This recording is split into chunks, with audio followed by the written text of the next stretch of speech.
Так, сағат 9-дан 2 кетті. Мен бастай берем, жалпы эфирді сақтап қоям, ешкімді күтпеймін. Өйткені уақыт тығыз. Так, қайырлы кеш барлықтарыңызға. Бастай берем, эфирді сақтап қоям. Сол себепті тақырыбымды біртіндеп айта берейін. Кеше сіздерге берілген тапсырма болды телеграм-каналда, және де сол телеграм-каналдағы тапсырмаларға байланысты кеше сіздерге эфир жасалынды. Сол бір сағаттың ішінде жалпы осы сетевой бизнесті қалай дұрыс бағытта жүргізу керек, қалай интернет арқылы жүргізу керек, қалай этично жүргізу керек, барлық ақпараттар берілді. Упаковка жайында, упаковка қандай болу керек, және де контент қандай болу керек. Одан кейін жаңағы трафик жолдары айтылды, барлығы кәдімгі органический, яғни тегін түрлері берілді. Енді бүгін сіздерге жалпы консультация бағдарламасын айтқым келеді. Консультацияны қалай беру керек, қалай дұрыс жалпы кездесу жасау керек. Біздер енді онлайн болсын, офлайн болсын, бәрібір кездесу жасаймыз. Біздің енді мен өзім онлайн жасағандықтан тек қана онлайн жұмыс жасаймын, онлайн кездесулер жасаймын. Сол себепті онлайнды ғана бүгін айтатын боламын сіздерге. Енді қараңыздар, кешегі біздің контентіміз бойынша біз жаңағы парақшамызды дұрыстап өзіміздің упаковкамыз жасадық, енді контент план жасадық, контентті жазып жатырмыз. Енді бізге адамдарды консультацияға, яғни байланысқа шақыру керек. Оның ішінде жаңағы контент жазғанда да призыв действиямен жазуды үйрендік. Қалай призыв действиямен жазу керек екен телеграмда сабақтарда барлығы берілген болатын сіздерге. Қарамаған болсаңыздар, әлде уақыттарыңыз бар, қарап алыңыздар. Енді қараңыздар, бізге енді осы контентпен жұмыс жасау барысында жақсылап тұрып өзіміз жайында пост жазу керек болады. Енді сторителлинг арқылы жұмыс жасау керек. Контентті сіздер жаңағы өздеріңіздің пайдалы ақпараттарымен бөлісіп отырасыздар. И жаңағы қалай мен осы өзімнің мақсатыма жеттім деген сондай наподобие этого сіздер жаңағыдай кеше үй тапсырмасында берілді. Сіздерге мысалға история Золушки деген жаңағы мысалы да берілді, қалай жазылу керек, сол пост жазыңдар деп. Енді қараңыздар, сол посттан кейін мысалға бір-екі күнді араға салып, сіздер уже адамды кәдімгідей уже консультацияға жабу керек. Яғни сіздер енді бизнес жасайтын болғаннан кейін, сіздердің контенттеріңіз уже шығып жатыр, пайдалы ақпаратпен бөлісіп жатырсыз. Ары қарай не істеу керек? Бізге енді бизнес партнерлармен кәдімгі консультация жасау керек. Ол үшін сіз как я достиг своей цели деген, мен қалай мақсатыма жеттім деген пост жазасыздар.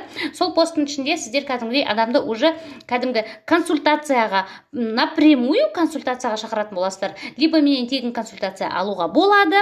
И оның ішінде де мысалға триггерді қойып жасау керек. Онда енді неше түрлі триггерлер сіздерге берілді. Ол жерде мысалға осы 2 күн аралықта, или болмасам осы бүгін ғана, осы посттың жаңағы астына комментарий жазған 5-ақ адамға мен тегін консультация берем. Қалай осы менің, мысалға менің бағытымда, егер де мен сондай пост жазатын болсам, мысалға мен жазам, қалай мен осы қараша айында 100 адамды өзімнің командама құрдым. Егер де осы жайында білгілеріңіз келсе, мен консультация алғыларыңыз келсе, қараша айының осы жаңағы осы кризис кезінде қалай ай сайын 100 адамды командаға қосу жаңағы құпияларымен бөлсем, менің постымның астында ең бірінші комментарий жазған 5 адаммен ғана бөлсем деп айтуы мүмкін. Вот это тоже триггер продажда сіздер жасаватсыздар. И одан кейін жаңағыдай айтуға болады мысалға, кім бірінші маған дайректке плюс қояды, сол адамдарға ғана консультация берем деген сияқты. Уже адамдарды сіздер уже нақты консультацияға шақырасыздар, осы бизнеске қызығушылығы бар адамдарға. Ал кешегі техникаларды жасау арқылы сіз уже өзіңіздің мақсатты адамдарыңызбен жұмыс жасай бастағаннан кейін, сізді міндетті түрде постыңызды өзіңіздің мақсатты аудиторияларыңыз көреді. Енді ары қарай кеттік. Сонда не істейміз? Адамдар сізге мысалға осындай пост жаздыңыз, қалай мен мақсатыма жеттім деген, и одан кейін сізге адамдар жазады. Яғни ол адамдармен енді сіз консультацияға шығасыз. Консультация барысында сіз уже сразу ол адамға көп деген информация берудің қажеті жоқ. Жалпы дұрыс консультация қалай жүреді? Дұрыс консультация бірінші күні жарты сағат қана уақытты алу керек. Егер де бірінші күні ол 1 сағаттан, жарты сағаттан ұзақ 1 сағат, 2 сағат, 3 сағат консультация болатын болса, ол адам сізге бизнесқа жабылмайды. Өйткені өте көп ақпаратты ол переваривать етіп үлгермейді дағы. Одан кейін оның миы, адамның миы негізінде өзі жасамаған нәрселерді, өзіне бір жаңалық келген кезде біздің миымыз бізді постоянно защищать етеді. Біздің каждый органымыз бізді защищать етеді. Мысалға, жаңағы бір ағаш бүйтіп құлап келе жатса да біз бүйтіп сескеніп қаламыз ғой, сол сияқты сондай бір защита орнайды да адамда. И ол сізге байланысқа да шықпайды. Егер де сіз бірінші күнгі консультацияда мысалға 2-3 сағаттан оған информацияны көп беретін болсаңыз, ол адам сізге енді ары қарай сізден даже сұрақ та қоймайды. Он как будто бы все знает, и все. Он уже психологический түрде уже ол отказ береді. Өзі миы отказ береді, өзі де отказ береді. Қойшы, сосын бұл нәрсе мен үшін емес екен деген сияқты сондай нәрсе болады дағы. Сосын сізге жаңағыдай не нет деп жауап бермейді, не да деп жауап бермейді. Короче говоря, жоқ болып кетеді. Енді қараңыздар, осындай нәрсе болмас үшін біз сразу консультацияға келгенде уже біз айтамыз, біз сұрақ қою методикасымен жұмыс жасап үйрену керек. Яғни біз ол адамнан сұрақ қоямыз, ол адам сұраққа жауап беру арқылы өзінің жаңағы проблемаларын вытягивать етеміз да, сол моментте оның проблемаларын жабуға тырысамыз. Мысалға, осындай сұрақ қою методикасымен жұмыс жасайтын болсаңыздар, сіздер сразу возражениені да жауып отыратын боласыздар. Яғни сіз ол адамға ол адам сізге консультацияға келді, ал енді консультацияға келді екен деп жаңағы маркетингті айтып, мынандай кружочектарды сызып, былай болады, компанияның мүмкіндіктерін айтып, осы компаниядан жаңағы үй алған, ақша алған, саяхат алған адамдарды көрсетіп, оған сондай полный мешок информация берудің қажеті жоқ. Яғни біз ол адамға максимально проблемасын шешіп бере алатын адам екенімізді көрсетуіміз керек. Оны қалай жасаймыз? Алдымен келісіп аламыз. Біз екеуміз 30 минуттық кішкене жаңағы сұрақ қою арқылы байланысамыз. Мен сізге сұрақтар қойып тұрамын. Арасында сразу айтып түсіндіру керек. Арасында мен сіздің жаңағы сөздеріңізді бөліп тұруым да мүмкін деген сияқты. Өйткені кейбір адамдарға сұрақ қойылса, өзінің өмірбаянын айтып кететін адамдар болады. Ондай неше түрлі адамдар болады. Сол себепті осының бәрін ең алдымен сіз мысалға руль сізде болу керек. Сіз уже ол адамға жаңағыдай қалай айтсам екен, ол адам сізді сұрақ қойып, сізді басып тастайтындай емес. Бұл жерде как бы хозяин деген сияқты, сразу осы жағдайды біліп шешіп алу керек. Мен сұрақ қойып отырамын, сіз жауап беріп отырасыз. Сіздің сұрағыңызға жауап беру арқылы мен сіздің жаңағы сізге менен не керек екенін нақты білу үшін мен де сұрақ қою сондай әдісімен жұмыс жасаймын деп түсіндіру керек та, что ол адам уже полноценно открыто сізге айта алатындай уже сондай положениеға түсіріп алу керек адамды. И все, одан кейін сұрақ қоямыз. Сұрақ қойғанда біз не істейміз? Біз ол кісіден сұраймыз. Мысалы, сіз қазіргі уақыттағы сіздің жаңағы финансовый положениеңіз қандай? Мысалға, қазір ол адам мысалға сізге не үшін келіп отыр? Сізбен просто әңгіме айтқысы келетін шығар, может, просто араласқысы келетін шығар. Бірақ действительно ол ақша тапқысы келетін шығар. Осы жағдайды біз біліп алуымыз керек. Өйткені қазіргі таңда өте көп адамдар просто общение үшін де бизнесқа келетін адамдар бар. Ол енді жеке адамның басындағы жаңағы проблемаларға байланысты сондай да адамдар болады. Бірақтан біз осыны шешіп алуымыз керек. Сол адамның қандай адам екенін біз біліп алуымыз керек. Сіздің А точкаңыз қандай? Яғни ол адамның А точкасын біз сіздің А точкаңыз қандай деп напрямую сұрамаймыз, бірақ өзімізге жазып қоямыз. Мысалға, маған Айгүл деген қыз келді ма? Айгүл.а. Мен жазып отырамын сразу өзіме конспект жасап, потому что мен адаммен жұмыс жасау үшін мен осы сұрақтың жауабы арқылы онымен жұмыс жасаймын. Енді қараңыздар, мен никогда маған консультация келген адамға маркетинг айтпаймын вообще. Енді бірінші күні де, екінші күнде мен маркетинг айтпаймын. Мен максимально ол адамның проблемасын білу, және де ол адамның проблемасын қалай шешу. Енді одан біз А точкасын білеміз. Так, сіз қазір қай жерде жұмыс жасап жатырсыз? Жалпы маған консультацияға келген бағытыңыз қандай? Сіз жалпы, ол адам айтуы мүмкін. Айгүл, мен қазір бір жерде жұмыс жасап жатырмын, қосымша мен үйде отырған анамын, балаларым бар, сол себепті 1-2 сағат бір жерге жүгіріп барып жұмыс жасап келем, айына 50 000 теңге алам дейді. Бұл жерде біз уже білеміз, 50 000 теңге алады, яғни біз жақында осы 3 айдың аралығында, 90 күннің аралығында мен Айгүлді 200 000 теңгеге жеткізуім керек. Біз уже сразу план сызып отырамыз консультация алу барысында. Ол 200 000 теңгеге енді қалай жеткіземіз, соны айтып қазір түсіндіреміз Айгүлге. Бірақтан біз өзімізге пока сызып алдық, 200 000 теңгелік жаңағы бізге точка Б 200 000 теңге. Яғни, неге 200 000 теңге деп айтам? Сіздер бұны мысалы Айгүл айтса, мен қазіргі жалақым 100 000 теңге десе, сіз уже оны 3-4 десе ғана көп қып айтуыңыз керек. Сіз осы жерде жұмыс жасау арқылы 1,5 жылда 1,5 миллион табасыз деп айтсаңыз, уже ол адамға ол удар болады. 1,5 жылға адамдар қазір шыдамсыз, адамдар тез результат көргісі келеді. Сол себепті мысалға сол адамның шыдамсыздығын басу үшін біз сразу 3-4 есе алуымыз керек. Мысалға 3 айға, 3 айдың ішінде 50 000 теңгеге, мысалға, оны да 3-4 есе ғана көбейтуіміз керек. Бүйтіп миллиондап айтудың қажеті жоқ. Мысалға, Айгүл айтты ма, менің қазіргі жалақым 50 000 теңге, күнде 3 сағат уақытым кетеді жұмысқа, но бірақ соны мен барып істеймін. Сіз уже білесіз, ол значит бір жерге барады 3 сағатқа, үйінен кетеді, яғни, сосын сіз айтасыз, мысалға, сіз полный ден жұмыс жасап, неге 100 000 теңге таппасқа, егер де сіз сондай возможностыңыз болса үйден шығуға. Ол айтады да, жоқ, мен балаларымды 3 сағатқа тақтай аламын, одан артық тастай алмаймын. Біз уже проблемасын біліп отырық, бұл үйде отырған ана балаларын көп уақытқа тастай алмайды, өйткені балаларын қарайтын адам жоқ, ал 2-3 сағатқа баланың қарны ашпайды, біреуге қаратып тастауға болады деген сияқты, все.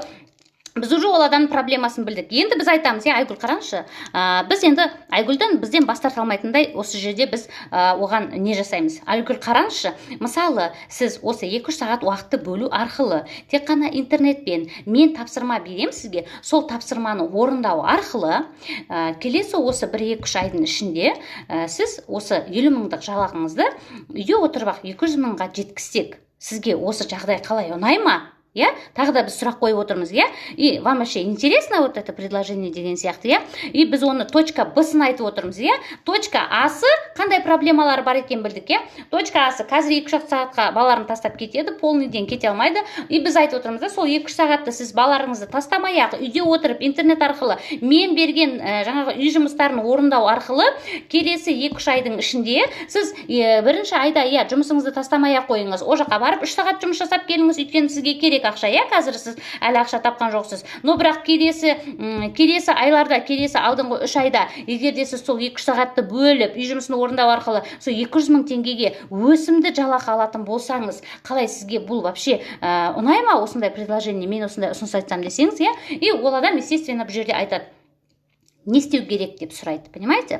Не істеу керек деген кезде сіз айтасыз, мысалға, мен мысалға сізге үй жұмысын беріп отырам деп, үй жұмысын берген кезде сіз қандай бересіз? Мысалы, біз енді сіз айтасыз да, мысалы, осы жарты сағаттың ішінде осы нәрсе талқыланады да, сіз айтасыз, давайте, Айгүл, енді асықпай, егер де сіз осы 2-3 айдың көлемінде осы 200 000 теңгеге жалақыны үлкейткіңіз келсе, сол 2-3 сағатыңызды барып жұмыс жасап келген, үйде отырып жұмыс жасау арқылы жасайтын болсаңыз, мысалға, сізге ұнайды деп отырсыз ғой, міне мен парақшам, міне мен YouTube каналым, міне мен жұмыс жасап жатқан жаңағы инструменттерім, жалпы просто жай ақпарат бересіз, жай ғана өзіңізді ғана бересіз, басқа біреуді көрсетудің қажеті жоқ. Енді жай ғана қарап шығыңыз, бүгін вот так вот, орысша айтқанда, переспите с этой информацией сегодня, былайша айтқанда, сіз осы информацияны қараңыз да, енді қараңызшы, сізге қызықты ғой, сіз 2-3 айдың ішінде 200 000 тапқыңыз келеді, давайте онда мен сізбен ертең сағат 3-те, 3-тен 4-ке дейін қай уақытта сізге осылай айту керек, 3-4, 1-2-3 сағатты кәдімгідей нақтылап айту керек та, осы уақытта менің қолым бос, мен сізбен 1 сағат кәдімгі сөйлесе алам, асықпай не істеу керек, қандай бағытта істеу керек, бәрін пошагово айтып түсіндірем деп, сіз уже ол адамды дайындайсыз, уже оның миын дайындаватсыз, психологиялық жағдайын дайындаватсыз, мысалға, что ол ертең осы жұмысты жасауға, информация алуға өзін дайындайды, понимаете? Это вообще классно, когда сіз мысалға насильно оған информацияны бергеннен гөрі, ол адамды дайындап, ол уже дайын, ол уже ертеңгі 2-3 сағат күтеді, ол уже өзінің 2-3 айда уже армандап армандайды бүгін мысалға, сол 2-3 айда 200 мың теңгені тапсам, ол 200 мың теңгені анда жаратар едім, мында жаратар едім, бүйтер едім, сөйтер едім, күшті болар еді деген сияқты, мысалға уже какой-то бір нәрсе болады ода. Все равно біз өйткені адамдар бәрі бірде өзімізге сондай бас тарта алмайтындай предложение түскен кезде бізде бәрібір ол толқыныс болады, қайсымыз болсақ та. Бірақ соны сөйтіп толғандыра алатындай етіп біз осы бірінші консультацияны солай жабуымыз керек. Келесі консультацияда ертеңіне уже сіз уже кәдімгі нақтылап айтасыз. Міне Айгүл, қараңыз. Сіз не істейсіз деп айтпайсыз оған. Сіз өзіңізді айтасыз. Қараңызшы, мен де сіз сияқты бұрын мысалға осындай жұмысты жасағам. Бірақ та мен өзімнің, енді сізге айтып берейін, жалпы өзімнің қалай бастағанымды, қалай мен осы жарты жылда, осы 2-3 айда 200 мың теңгеге жетіп, жарты жылда осы жарты миллиондық ақшаға жеткенім туралында сізге айтып беремін. Мысалға, мен не істедім? Мен бірінші осы жаңағы немен чатпен жұмыс жасап үйрендім. Мысалға, одан кейін мен осы жаңағы интернеттегі барлық платформаларды қалай дұрыс бағытта игеру керек екенін, сол платформалардың жаңағы алгоритмдерін бәрін үйреніп алдымдағы, сол платформалардың бәріне мен жұмыс жасадым. Алғашқы бір айда мен кәдімгідей үйрендім. Өйткені үйренбеген нәрсеңізді, мысалға сізге қаншалықты қымбат, қаншалықты автоматизированный машина әкеп берсе де, сіз оны инструктормен үйренбесеңіз жүргізе алмайсыз. По-любому, мысалға, по-любому. Сол сияқты бұл жерде де айтып соны түсіндіру керек, мысалға. Сізде инструктор болу керек. Сізді мені осылай, мысалға, менің инструкторым түсіндірген, мысалға, инструкторыңыз, наставнигіңіз, мені осылай түсіндірді. Мен осылай бірге бір сокысымен жұмыс жасау арқылы бірінші айымда осындай нәтиже көрдім, екінші айымда осындай нәтиже көрдім. И бәрінде сізде социальный доказательство болу керек, мысалға, үшінші айда мынандай нәтиже көрдім. И міне осы нәрсені мен енді сізге де үйрете алам. Егер де сіз де мен сияқты осы менің жасаған нәрселеріме дайынсыз ба? Мысалға, и ол адам дайымын, жасай алам, жасауға болады, конечно, дейді да. Өйткені сіз көрсетіп отырсыз максимально, что этот бизнес очень простой, что просто үйде отырып сіз, мысалға, домашний заданияны біреу сізге береді, дайын заданияны соны сіз орындайсыз, оның ешқандай қиындығы жоқ, телефонмен былай орындалады ол деп бәрін, кәдімгі очень просто, чем проще, тем лучше. Кәдімгі жай ғана сөздермен айтып түсіндіресіз, ол адам уже түсінеді, бұның бәрі жай ғана, бәрін осылай очень просто істеу керек екен, и одан кейін сіз айтып түсіндіресіз. Міне, мысалға, енді бұл бизнесті сіз бастау үшін бізде алғашқы жарна салыну керек. Сіз өзіңізді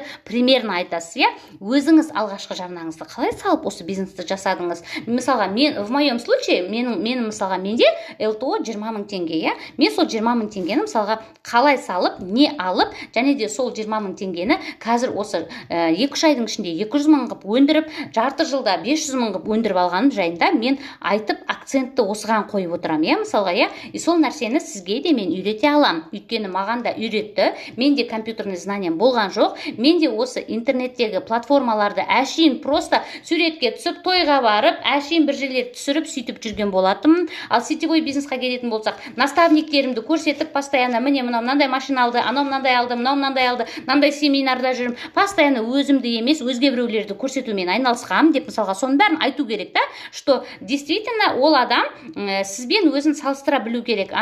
Деп, мысалы, өйткені бұл адам, консультацияға келген адам, сіздің мақсатты аудиторияңыз. Сіз өзіңіз таңдағансыз, вы по духу кішкене ол адамды білесіз, кішкене какой-то бір связкаңыз бар, потому что біз мақсатты аудиторияны таңдап, посттарды, контент планды соларға жақтап салған кезде, бізге естественно сондай өзімізбен бір жаңағы жақындығы бар адам келеді. Ол материальный жағынан жақын бола ма бізге, ол бізге психология жағынан жақын бола ма, ол бізге мысалға бір табиғи бір әйтеуір жақындығы бар адам келеді. Өйткені біздің постымызды оқып, жаңағы плюсты қойып, ол сізге консультацияға өз еркімен келіп отыр, мысалға, без насильства. И одан кейін сіздің мысалға предложенияларыңызға сіз уже лояльный ол адамда уже. И одан кейін сізге уже екінші встречаға уже 1 сағаттық асықпай сөйлесуге, осы бизнес планды талқылауға келіп отқаннан кейін, ол адам уже на 100% сіздің адамыңыз. Просто вам нужно уже правильно закрыть этого человека на бизнес. И бұл жерде сіз айтып түсіндіруіңіз керек. Максимально осы нәрсені өзіңіздің опытыңызда, өзіңіздің тәжірибеңізден өткізген нәрселермен, өзіңіздің клеткаңыздан өткізген нәрселер арқылы айтып түсіндіретін болсаңыз, на этой волне ол адам сізді түсінеді, и одан кейін ол адам сізге, ары қарай не істеуім керек деп өзі сұрайды. Болды. Қазір біз енді сол кезде ғана ең соңында сіз өзіңіздің компанияңызды айтасыз. Мен міне осындай компаниямен серіктеспін, мен енді осындай ақшаны интернеттен шығару үшін маған құрал керек, құрал бізде компания. Біз компанияны пиарить етудің қажет жоқ, қыздар. Ол компания, и так-то біз істемесек те өсіп атқан компания, біз пиарить етпесек те уже аты шыққан компания. Бұл жерде біз максимально өзімізді көрсетуіміз керек, өзіміз енді айту керек та, мысалға, енді біз кәдімгі өзімізге осы интернеттегі ақшаны шығару үшін біз осы құрал ретінде, мысалға, мен Сайберин Wellness корпорациясының серіктесі болып, кәдімгі заңды түрде серіктесі болдым, и Сибирское здоровье компаниясының, мысалға, затын өндіру арқылы, мен мысалға затын басқа адамдарға өндіру арқылы мен өзіме ақша табам деп айтып түсіндіресіз, и все. Одан кейін біз жаңағы чатпен жұмыс жасау барысында, мысалға, именно осы продукциямен жұмыс жасап үйренеміз, Одан қорықпаңыз. Қандай продукцияны ең алдымен алу керек, қандай продукцияны эксперименттен өткізу керек, барлығын мен сізге айтып түсіндірем деп, мысалға, сіз айтасыз оған, что бұл бизнес жеңіл, әшейін үй жұмысын орындап, бір жарты сағат, бір сағат уақытты жаңағы жұмыс барысына бөлінеді, ал қалған 1,5-2 сағат оқу барысына бөлінеді деп, күнде 1-2 сағат уақыты кететінін уже дәлдеп айтасыз, айтудың қажет жоқ. Мысалға, сіз көп адамдар былай айтады қазір, өзіңнің магазиніңді интернет-магазинге ауыстырасың, бітті, болды, все, миллионерша. Нет, не бывает такого. Ондай миллионершалар, өйтіп миллионерша болсақ, бәріміз миллионерша болып кететін едік, бәріміз смолдан, магнумнан барып продукт алып жүрміз ғой. Это тоже сетевые точки, на самом деле. Сол себепті ондай нәрсені айтудың қажеті жоқ. Нақты не істеу керек, қалай істеу керек, соны айту керек, Мысалға, точка А-сы бағанағы 50 мың теңге ма, точка Б-сы 3 ай 4 айдың ішінде 200 мың теңгеге жету ма, и все, сол 200 мың теңгеге жетуге енді қараңыз, Айгүл, біз сізбен бүгін план құрамыз, Планымыз қандай болады? Бізде планда, мысалға, 200 мың теңгеге жету үшін қанша товар оборот жасау керек. Ол товар оборотты сосын сіз аптаға бөліп үйретесіз, одан кейін күнге бөліп, әр күнге бөліп, мысалға, сіз мысалға бірінші аптада біз мынанша по плану осы жұмысты жасаймыз, и мынанша товар оборотты жабамыз екеуміз деп, мысалы, осының бәрін айтып түсіндіру керек.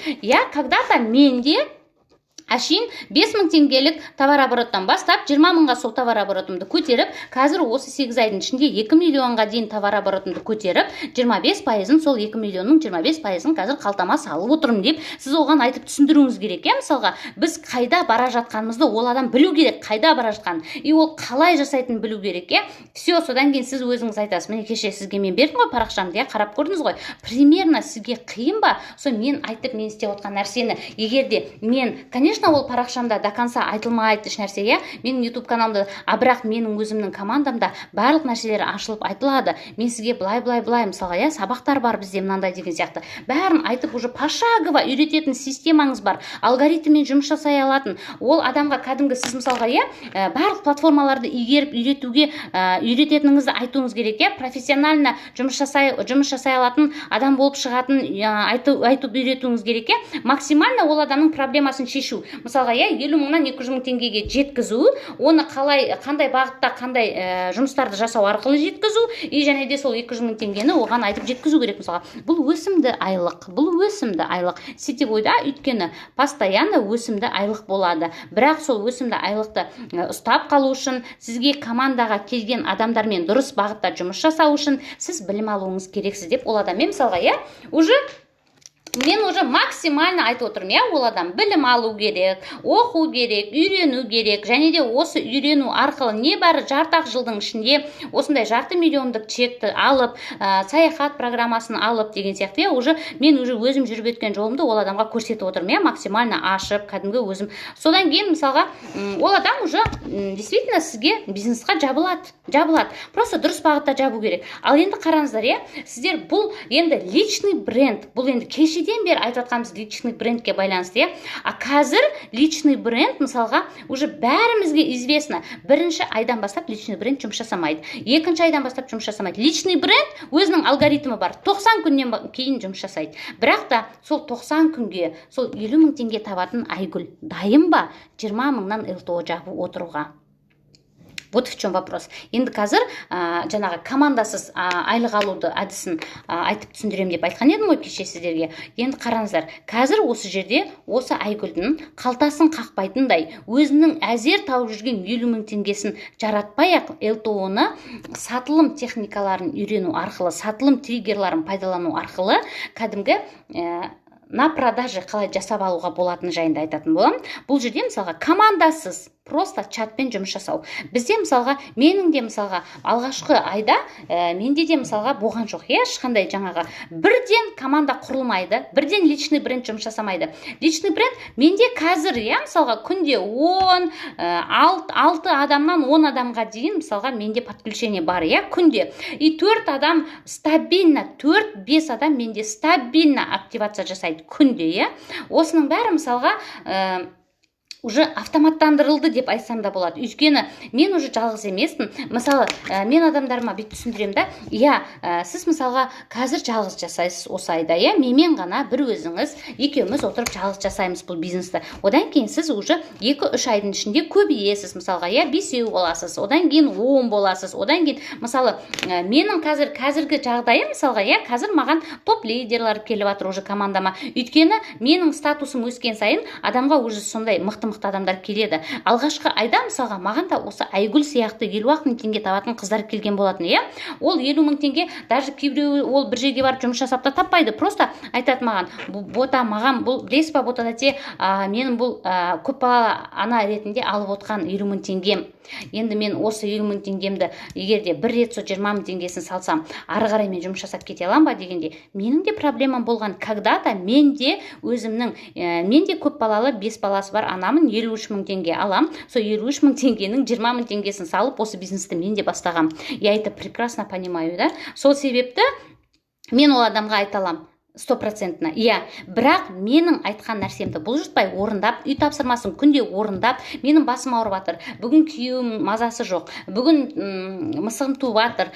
Бүгін жаңағы бір жерге бара жатырмын. Бүгін шілдехана, бүгін той, бүгін құдалық, бүгін похорон демейсіз. Бұл кәдімгі, бұл бизнесқа келгеннен кейін сіз күнделікті алгоритм бойынша моншақты үзбей бүйтіп жіпке тізетін боласыз деп мысалға айтып түсіндірем, Сол кезде ғана нәтиже болады деп. И сол адам мысалға соны істеуге уже дайын болады. Өйткені мен айтам да, мысалы, сіз бала шағаңыздың аузынан жырып, сол 20 мың теңгемен сіз бизнес бастағалы отырсыз, Енді максимально менде сізде сол 20 мың теңгені орнына салу осы айда мысалға, Келесі айда сіз қалтаңыздан ақша шығармай, ЛТО-ны жауып, ары қарай бизнесіңізді жалғастыру, Яғни біз айттық қой жаңа 90 күннен кейін ғана 3 ай, 6 айдың уақытысында ғана личный бренд жұмыс жасайды, сіздерге адам өздері жазатын болады. Өйткені біздің методика бойынша мен адамға жазғызбаймын, еш уақытта спам методикасын, мен біреуге сообщение жазғызбаймын қыздарыма. Мен айтам, жазбаңдаршы, пожалуйста, 2-3 айдан кейін личный брендтеріңіз жұмыс жасайды. Өзі осы алгоритммен істейтін болсаңыздар, сіздерге адам и так өзі келеді, маған келіп жатыр ғой. Мен күнделікті мысалға скриншотты чаттарыма жіберіп отырамын. Қыздар, входящий заявка. Қыздар, мен бүгін ояндым, менде 20 входящий заявка.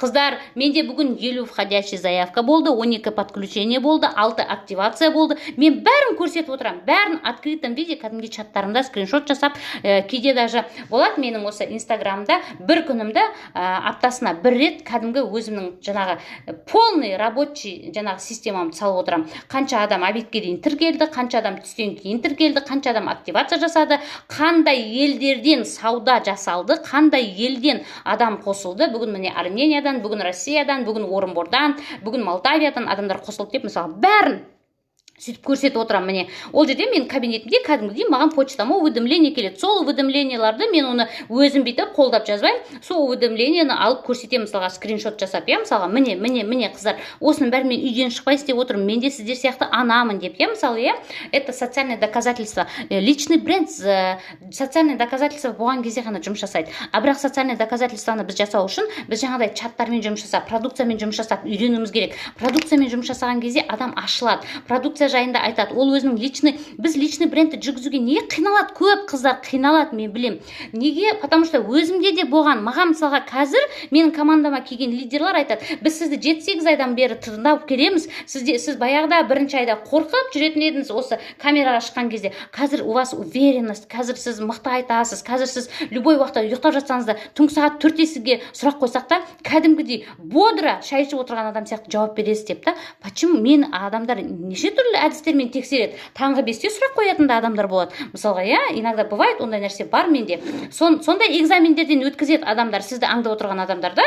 Ол неше түрлі хитростардың бәрінен өту керек, оның бәрі экзамен. Енді қараңыздар, продукциямен жұмыс жасаған өте лояльно, если сіздер жаңағыдай профессионально жұмыс жасайтын болсаңыздар, адам сізден өзі сатып алатындай, өзі хочет, сіздің чатыңызға өзі түсетіндей, сіздің чатыңызға түскен бір адам өзінен өзінің 10 адамын әкеп қосатындай жағдайлар, техникалар бар. Мысалы, мен чатыма, ең бірінші мен чатымды ашқан кезде 8-ақ подругам болған. 8 подругамды кәдімгідей өзім кіргізіп алдым. Қыздар, мен онлайн марафонға қатысып жатыр едім. Мен чатыма бір 10 шақты адам керек болады. У меня в чате посидите недельку, просто поддержите как подруги меня деп мен солай айттым.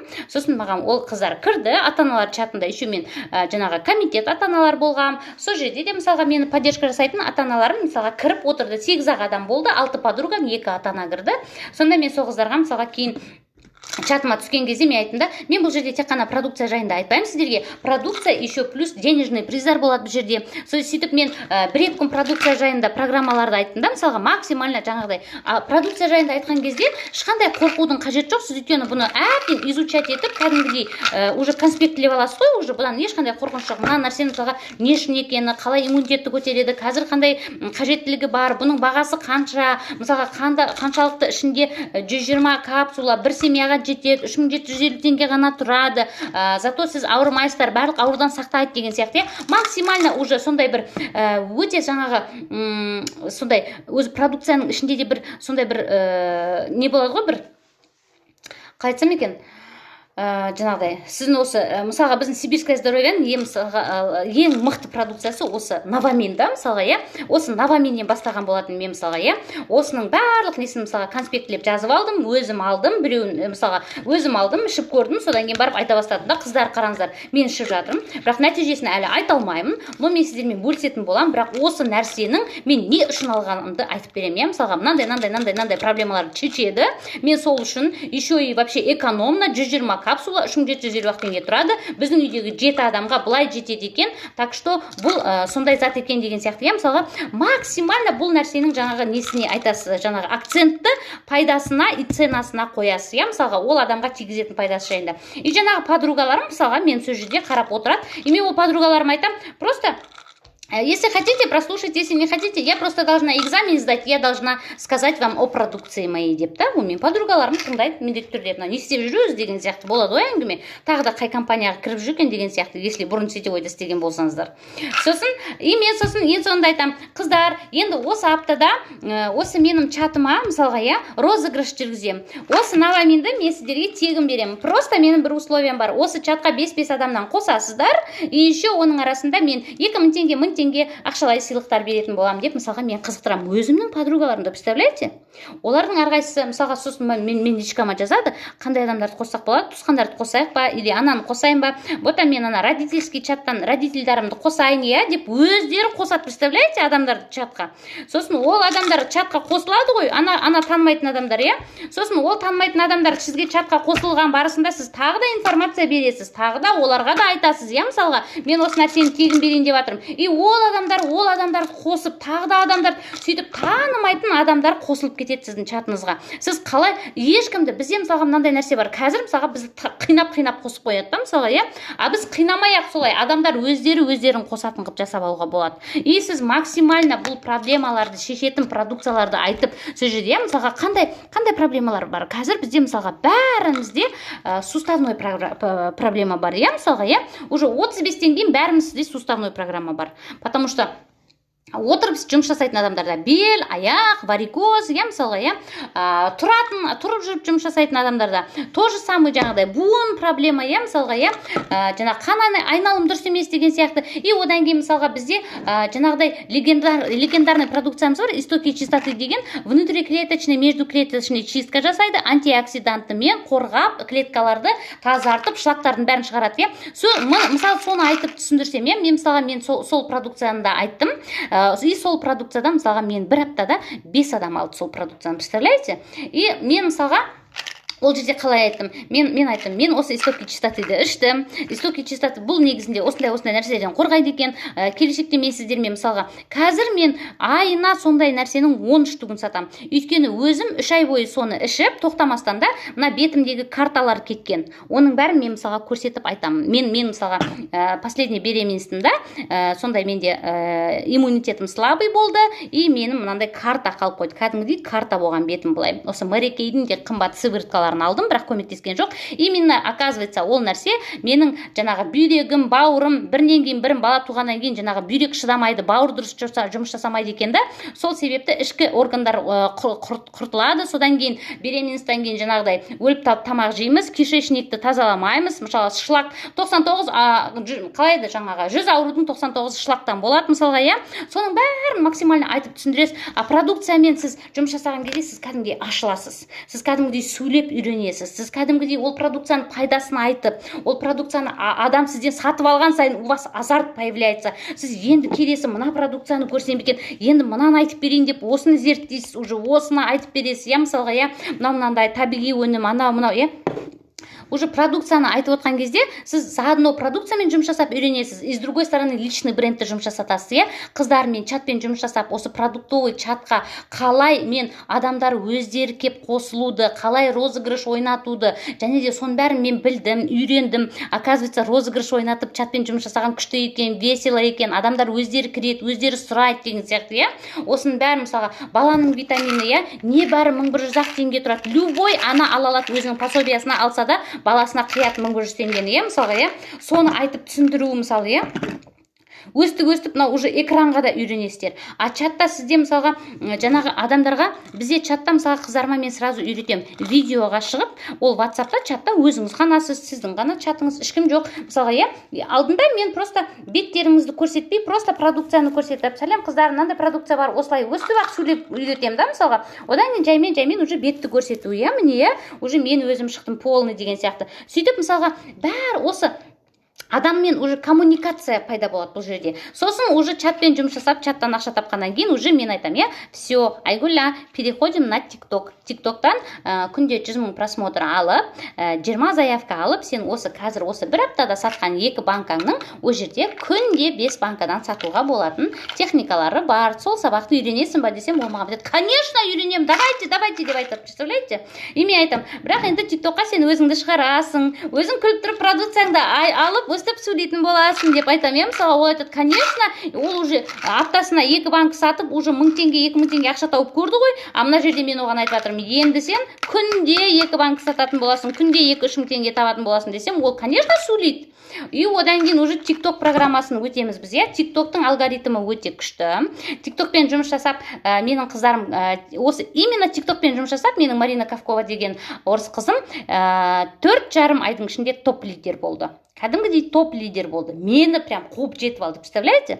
Міне осы TikToктан біз бір айда 40 адам тіркедік Маринаның артына. Міне осындай нәтиже көрсетуге болады мысалға, дұрыс бағытта жұмыс жасау арқылы.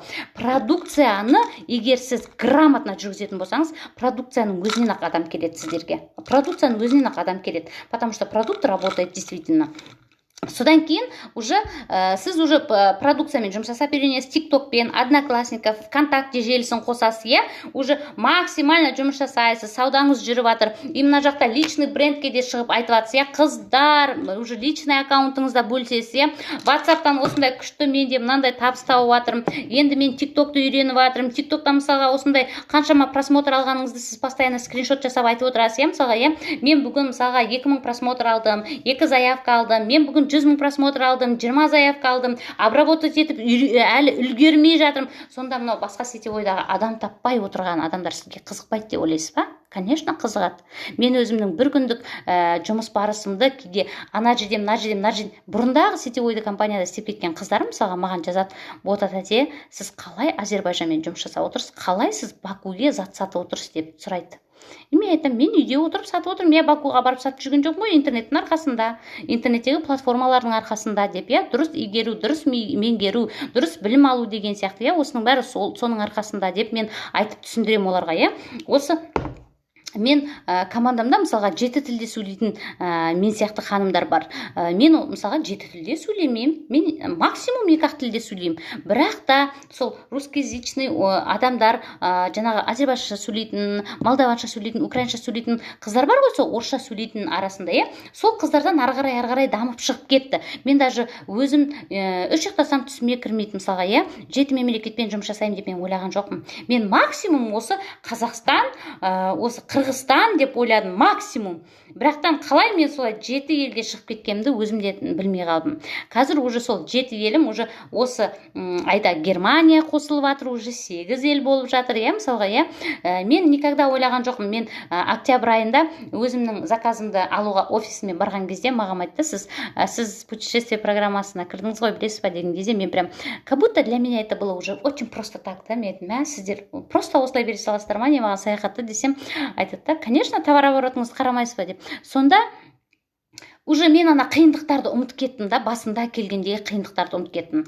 Бұл сетевой бизнестің ең кереметтігі, ең сиқыры сол жерде. Сіздер басында қиналған нәрселеріңізді ұмытып кетесіздер. Басында мына продукцияны зерттеп, не екен, құдай қалай айтам, не деп айтам, қайтып шығам, мына экранды не істеймін, мен қорқам, инстаграмға шығатын кезде дірілдеп, мен наставнигім звондап жатыр, шық деп.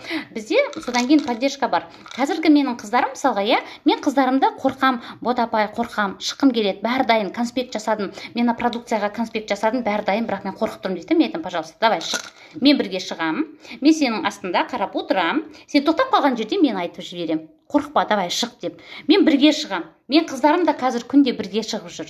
Бірге шығады. Бірге шыққан кезде это намного увереннее, намного веселее, да, и бір-біріміздің жаңағыдай уже поддержка болады. Мысалға, ана кісі тоқта қалса, сіз жалғастырып жібересіз. Еще, кстати, осы мен де осы продукцияны пайдаланғам. Оның мынандай отзывтары бар менде. Если хотите, мен парақшамнан да қарап көрсеңіздер болады. Отзыв керек болса, мынау сіздермен бірге мына Айгүл екеуміз эфир жүргізіп отырық қой бүгін, Айгүлдің дерегіне шықсаңыздар, мендегі отзывтарды мен сол Айгүлге берем, сіздер де қарап көрсеңіздер болады деген сияқты. Уже сіз Айгүлге максимально поддержка бересіз да. Мысалға, бұл нәрсе де, мысалға, бұл да өте керемет техника жұмыс жасайтын. Мен өзім бұрын парикмахерскийде жаңағы өзім негізінде свадебный мастермын мен негізі, бірақ ең бірінші үйренген кезде мен мужской мастер болып үйренгем. Мені үйреткен жаңағы менің мысалға үйреткен адам мені алдында Сая деген қыз, Сағдат деген қыз үйретті, одан кейін мені Зина деген қыз үйретті. Сондағы сол Зинаның жаңағы профессионализміне мен таң қалдым. Өте сол кісіден көп дәріс алдым мен да. Сол кісі маған бүйтіп айтатын мысалға: бота, мен қорқатын, мен жаңа шаш кесуге қорқатын. Сол кезде ол маған айтады: сен қорқпа, сен баста, мен қарап отырамын мына жерде. Бір нәрсе не то болып бара жатса, сенің қайшыңды жүгіріп барам да мен алам. Бота, ана жерден бір нәрсені істеші, ана жерге барып келші деп мен сені бір жерге жұмсаймын, сол кезде сен сол жаққа кетіп қаласың, а я закончу твою работу деп мен алам да, ол адамның шашын мен до конца кесіп кетемін дейді да. Сөйтіп мені үйреткен, сөйтіп бір-екі рет менде болған сондай. И сол кезде маған айтады: сен ошибкаң мына жерде түсіндің ба деп, мен сөйтіп түсініп ары қарай істеп кеткем. Сол сияқты да, мысалға да бірге эфирге шығу деген, қорықсаңыздар, наставниктеріңізді алып шығыңыздар, наставникті шығарыңыздар. Мен мысалға постоянно айтамын өзімнің артымдағы қыздарға да, мысалға, сендер менімен шықтыңдар ғой, енді арттарыңдағы қыздарға да солай план қойып, бүгін мына қызбен шық, ертең ана қызбен шық, мына қызбен сөйтіп шығып үйретіңіздер деп, бірге шығып үйренген эфирге өте жақсы жүреді. Енді что хочу сказать, қыздар, сіздер личный брендті жұмыс жасатуға енді 90 күн алгоритм керек. Личный бренд бірден жұмыс жасамайды. Сетевойда жалпы бірінші 3 айда ақша таппайсыздар. Өліп талдым десеңіздер де табасыздар, егер де сіздер сауда жасайтын болсаңыздар. Табасыздар, егер де сіздер сауда техникасын, сауда триггерін білетін болсаңыздар. WhatsApp чаттармен профессионально жұмыс жасап үйренетін болсаңыздар. Жаңағыдай WhatsAppтағы группаларыңызды зажигать етіп, адамдар өздерімен өздері кіріп ажиотаж болып, анау керек, мынау керек, мынау керек деп өздері жазатындай қылып. Мысалға, вообще көп адамдар айтады да: я не люблю продавать, я не хочу продавать дейді. не нужно продавать, нужно создавать, чтобы люди сами приходили и сами покупали. Люди любят покупать. Мен де мысалға сатқанды жек көрем, мен сатып алғанды жақсы көрем. И маған лояльно сатқан адамнан аламын мысалға, иә. Мен де мысалға клиенттерім бар. Туған енесі осы сибирский здоровьемен заниматься етеді, бірақ менен айына 15-20 мың теңгеге сата алатын қыз бар менде. Неге? Қалай ойлайсыздар? Неге? Потому что маған айтады, сіз досконально мынаның бәрін айтып бересіз маған дейді. Маған сол жеріңіз ұнайды. И одан кейін сіз кәдімгідей ішіп отырсыз ба? Жаңағыдай мысалға программа алатын болса, мысалға 1 айлық программалар бар да бізде: суставной программа, сердечный программа, сахарный диабеттердің программасы, псориаздың программасы, сондай программалар бар да бізде мысалға, иә, похудением программасы. Мен сразу уже связға шығып отырамын, постоянно өзіме мына жерге жазып қоямын. Ага, мен так, Ляззат мынандай программа, суставной программа алды, так 4 күннен кейін звондау керек деп, иә, мысалға, иә. И мен айтып отырамын: Ляззат, ну что, как у вас дела, как ваши коленки, что вы делаете, все ли делаете по рецепту, не болып жатыр, қалай болып жатыр деп мысалға сұрап отырамын, иә, мысалы, иә. Сол сияқты сондай лояльный адам болу керек, да, сізге. Вы должны максимально создать атмосферу, чтобы этот человек к вам еще раз пришел и еще раз взял у вас что-то. И менен мысалға ол кісі программаның бәрін бітті, өтті, и маған өткен айда мысалға косметика заказ берді.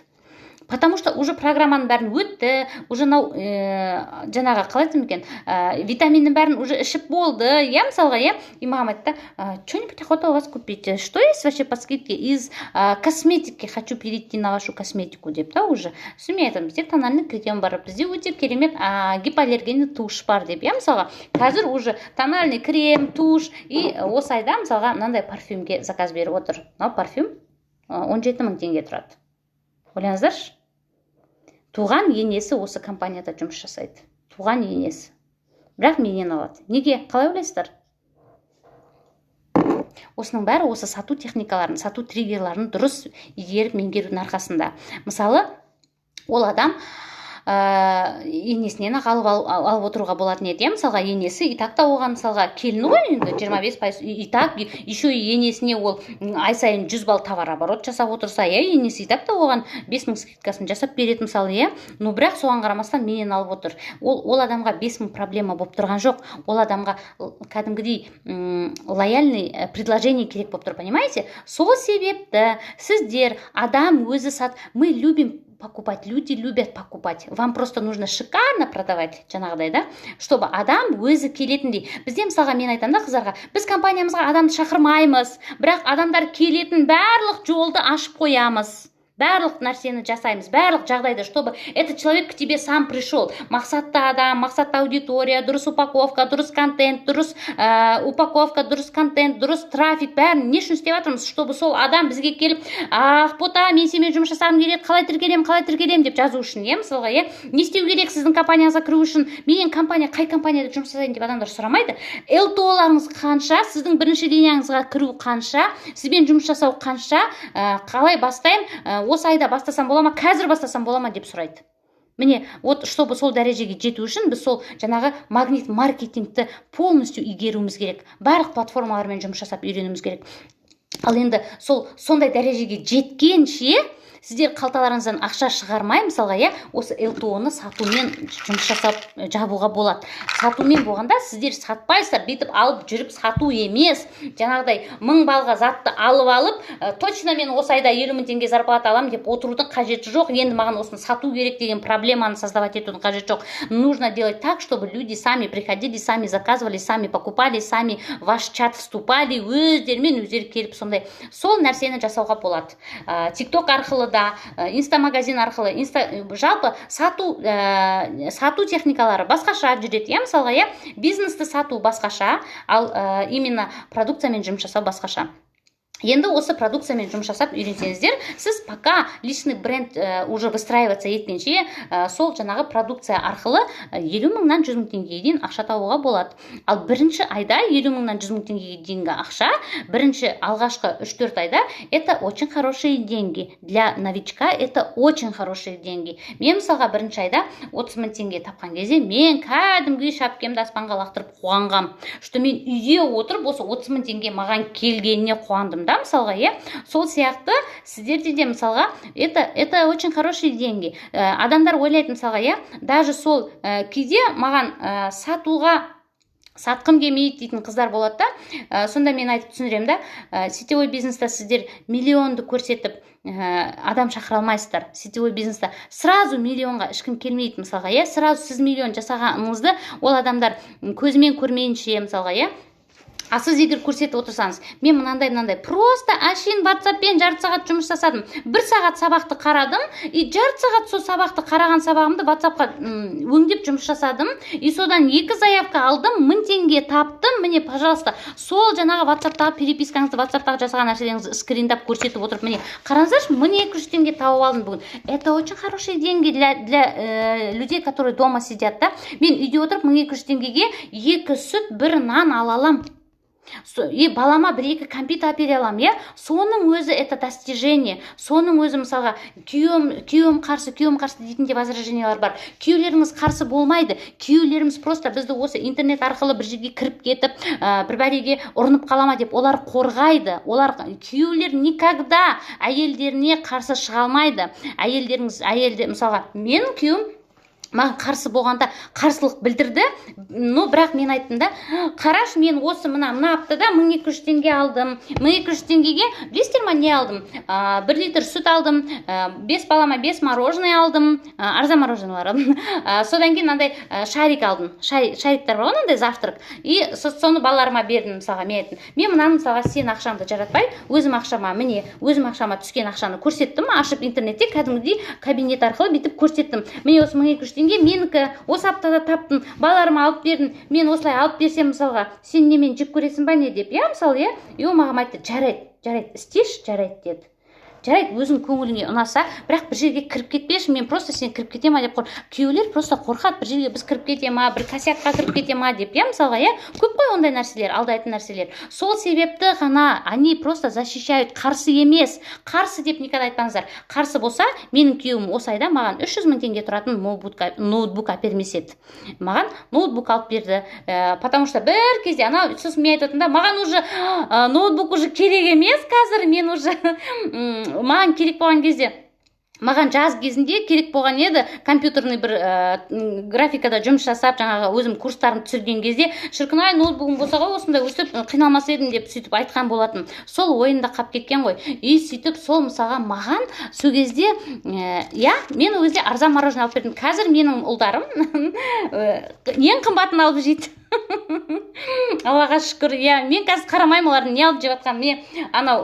Мен даже нелерім күледі, жаңағы клиенттерім, балаңыздың Каспий Голд ма деп та, мен балам Каспий Голдына, балам өзінің карточкасы бар, карточкамен мен күнде не керек өздеріне барып алып келеді, өздері магазинге барып. Мен даже әйтеуір жаман нәрсе алмайды ғой, білем ғой, өздері қалаған нәрсесін алып келеді. Это же классно же. Мен мысалға алдыңғы күні ма күйеуім айтып жатыр, сен вообще мен зарплатамды күтпейтін болыпсың, иә деп. Алдында мен күтіп отыратынмын, уже зарплатаға әзер жеткізетін. Оның зарплатасы где-то бір 10-нан 15-не дейін түседі да, мен жаңағы 5-6-сына пособиям түседі 53 000. Сол зарплатаға дейін сол пособия түседі, пособияны кішкене жеткізіп, зарплатаға жеткізіп, сөйтіп, бүйтіп тығырықтап отыратынбыз да. Қазір мысалға мен өзім 500 000 теңге табам. Аллаға шүкір, қалай болса солай жаратамыз. Міне, мамам келді, самолетке билет алып бердім. Жаңағы көйлегін алып бердім. Бүгін кафеге барып қыдырттық, иә, мамамызды, иә, жаңағыдай бүкіл витаминдерін 25 000 теңгеге постоянно витаминін алып берем, иә, мысалға, бәрін алып беріп атын. И мен күйеуімнен бір тиын алып атқан жоқпын. Мен наоборот, оның ақшасын мен айтам, міне сен ақшаң тұр, сен ақшаны тиісіп атқан жоқпыз. Оның ақшасымен біз уже досрочный кредиттеріміз жауып атырмыз, мысалға, иә. Біздің де кредиттеріміз бар ғой, алдында алып қойған. Енді сол досрочный кредиттің бәрін жауып атырмыз. Мен айтатын, енді Құдай қаласа уже жаңағы машина программасына менде бір ақша қалып тұр, иә, машина программасына жетсек, осы кредиттің бәрін, осы мартқа дейін бәрінен досрочно жауып құтылайықшы, сосын автобонуспен машинамызды алайық деп, иә, мысалға, сосын апрельде мен уже саяхатқа кетем командамен деп, иә, ол маған қарсы емес, мысалға, қарсы болса маған сөйтіп сюрприз жасап 300 000 теңгені мысалға ноутбугын әкеп берді маған, мен сен жұмысыңа деп. Мен айтатын, жарайды енді, рахмет деп. Сосын айтты, сен керек деген едің ғой өткенде дейді да, сонда ана кезде мен қиналып, сабақтарымды түсіре алмай, осы соткамен қиналып жүрген кезде кезде сол нәрсе есінде қалып қойған ғой. А қазір мен жұмыс жасап жарқырап уже кәдімгідей даже эфирдің өзін кеше мысалға прямой эфирға шықтым, ана жақта қонақтармен, үйде қонақтар болды, өзі қонақтарға шайын беріп отырды. Өйткені мен айттым да, енді 9-ға дейін менің қонақтарым кетеді деп ойлаған едім, не подрасчитала, мына кісілер әлі отыр, сен кішкене отыра тұр, мен уже 9-да менің де адамдарым күтіп отыр, эфирге шығуым керек, бүгін менде сабақ деген едім. Пожалуйста, отырды қонақтармен залда шайын беріп, мен осы жерде спальнямде эфирімді жүргіздім, иә. Вот поддержка мужа, да, получается. Ол күйеу қарсы болмайды, күйеулер просто қорқады, қорғайды бізді. Сол себепті күйеулеріңіз қарсы емес, просто сіздер дұрыс бағытта жұмыс жасап, честно айтып үйретіңіздер. 1000 теңге таптыңыздар ма, 1000 теңгелеріңізді көрсетіңіздер. Тура сол күйеулеріңізге көрсеткен сияқты өздеріңіздің мынау оқырмандарыңызға да көрсетіп қуаныңыздар, иә. Сіздердің қуанғандарыңыз, сіздердің 1000 теңге тапқандарыңыз, сіздердің бір мороженое балаларыңызға әпергеніңіз. Вот у кого-то это же тоже проблема, понимаете? Вы эту проблему как вы решили? Соны мысалға басқа адамдар айтады, иә, мысалы, иә, басқа адамдар көреді. Сосын я тоже как вы хочу деп жазады маған адамдар, я тоже хочу как вы деп. Мен де мысалға алдын күні бір кісі хабарласты, маған айтады, менің күйеуім күнде жұмыстан келеді, айтады дейді, Ботаның инстаграмын қарап отырсың ба, Ботаның сторисін қарап отырсың ба деп. Сосын ол айтады екен, я қарап отырмын десе, енді сен қай жерің сол кісіден кем или қай жерің артық, неге енді сен сол кісіге просто хабарласта, и сосын ол айтыпты, я хорошо деп маған WhatsApp-қа жазыпты, мен оны естімегем, көрмегем WhatsApp-ты. Сөйтсем өзі звондап тұр күйеуі. Менің әйелім WhatsApp-қа жазған еді, бірақ сіз жауап бермей жатырсыз деп.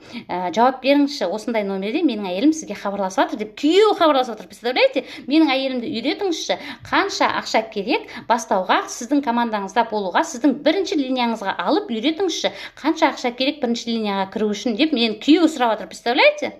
Міне сол сияқты біздің күйеулеріміз қарсы болмайды. Бізге вообще негізі ешкім қарсы болмайды, жұмыс жасау керек. Просто дұрыс бағытта жұмыс жасап үйрену керек, қыздар. Енді қараңыздар. Мен сіздерге жалпы кешеден бері сіздерге осы пайдалы ақпаратты көрсетіп жатырмын, иә. Мен қандай бағытта жұмыс жасап жатқанын бәрін ашық толық айтып жатырмын. Бірақтан екі эфирде сіздерге барлық нәрсені айтып жеткізу мүмкін емес вообще.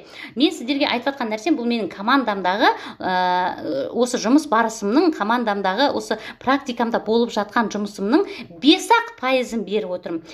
Өйткені мен командамда 1,5 айлық сабақ жүргіземін. 90 күндік алгоритммен жұмыс жасаймын. Мысалға, қыздарым солай жұмыс жасатып, уже 1,5 айдың ішінде кәдімгідей 50-60 мың теңгелік зарплатаға шығады. Уже 3 айда кәдімгідей лидер статусын алады. Уже 4,5-5 айда уже топ лидерствоға шығады, понимаете? Уже 500 000 ақша табады да 5-6 айдың ішінде. Соның бәрі мысалға мен осылай жасап үйретем. Бірақ осы 2-ақ күн сіздерге эфирге шығып отырмын. Бұл 2 күнде 2 сағаттың ішінде менің барлық техникаларымды айтып жеткізу мүмкін емес. Сол себепті жалпы любой пайдалы эфир сатылыммен бітеді. Мен де сіздерге әдемілеп упаковкалап қазір өзімнің MLM 2GIS MLM KZ деген франшизамды сатқым келіп отыр. Менің франшизамды мен сіздерді командама шақырмаймын, рекрут жасамаймын, бірақ та сіздер жүргізе алмай жатқан бизнестарыңызды осы менің техникаларымды пайдалану арқылы, менің практикамда өткізген осы күні дәл қазір сейчас и сегодня, здесь и сейчас, мысалға, жасап отқан нәрселерімнің бәрі жазылған 1,5 айлық толық курс бар.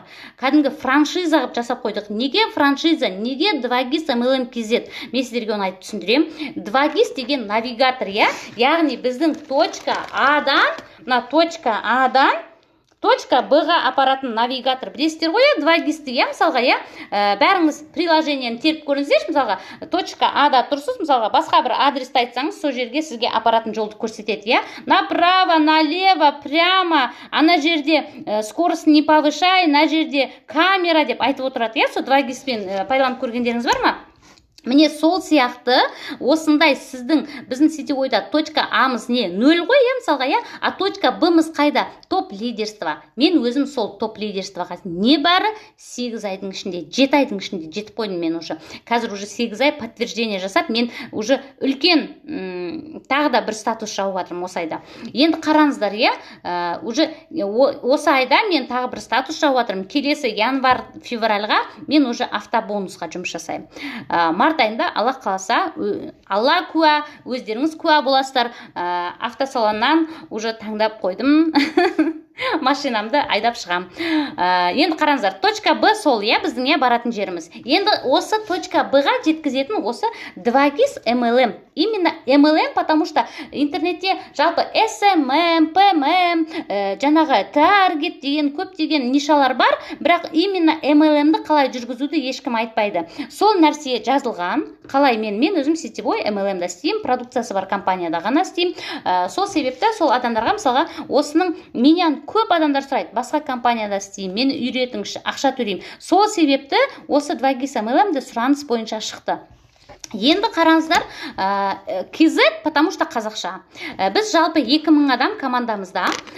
Мен үлкен бір команданың мүшесімін. 2000 адам 10 миллиондық осы жаңағы нені алып оқығанбыз.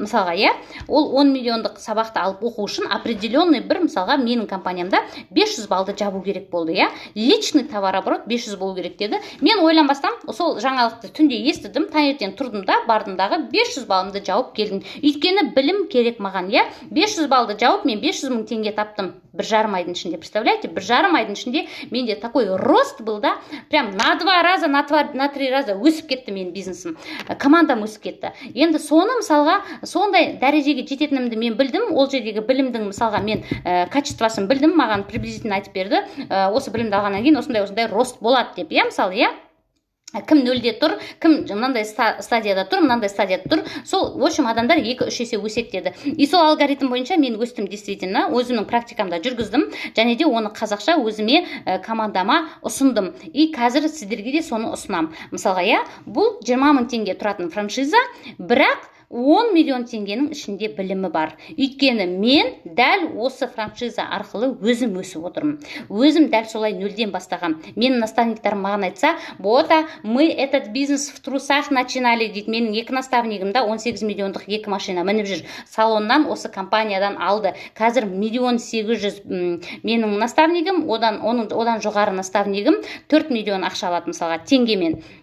Міне, сол по этим стопам мен де келе жатырмын, мысалға, қазір мен зарплатам уже мен қазіргі тауып отқан ақшам полный 500 миллион теңгені құрайды. 20 мың теңге жетпейді 500 миллионға, 480 мың теңге.